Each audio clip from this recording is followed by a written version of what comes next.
Salut, c'est l'Alsace Insolite. Regardez comme c'est beau, un atelier d'artistes caché en plein cœur de Strasbourg. Je vous emmène voir Hervé Bonnert, qui est un artiste qui aime la mort.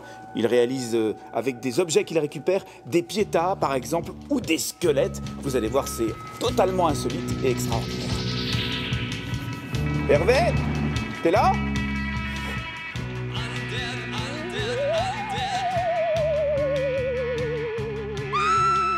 Voilà, mais ça fait peur. On est où là, Hervé ? Donc, tu es dans mon antre. Comment tu pourrais définir ton art ? C'est autour du Memento Mori. C'est quoi un Memento Mori ? C'est un crâne qui est à moitié en chair et moitié squelette. Ouais. Donc autour de la mort, souviens-toi que tu es mortel.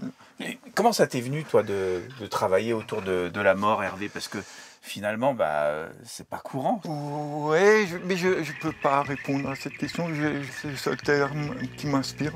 J'ai été attiré par des sculptures anciennes du Moyen-Âge et que je ne pouvais pas acquérir. Ouais. Du coup, je me suis dit, je vais me les faire. C'est ça. Et voilà. Alors là, par exemple, ça, c'est de toi, ça ?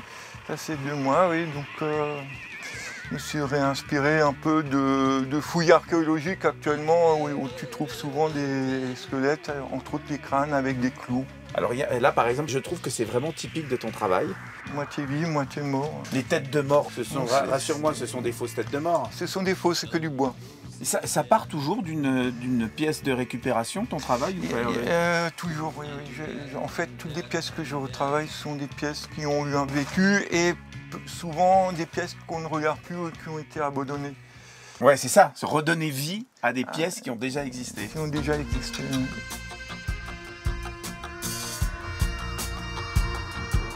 Ça, c'est quoi ? C'était au départ un Don Quichotte. Ah là là, Don Quichotte.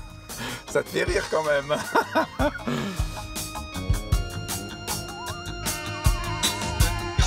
Alors il y a une chose qui est incroyable aussi, c'est que ces pièces-là, elles partent aujourd'hui dans le monde entier. Est-ce que ça plaise ? Je suis content si ça parle à d'autres gens. J'ai jamais fait ce travail pour ça, d'être exposé à New York ou autre. Tu sais, il y en a beaucoup qui disent que tu es l'artiste de la mort. Et ton galériste m'a dit, pas du tout, ils n'ont rien compris. Au contraire, Hervé, c'est l'artiste de la vie. Donc j'essaye de ne pas faire un travail qui soit sanglant, c'est pas du tout mon propos. Il faut que ça reste beau. C'est ça. Mais actuellement, on renie vraiment trop la mort. On est tous mortels, on a tendance à l'oublier, mais mon travail, c'est aussi de dire profiter de la vie.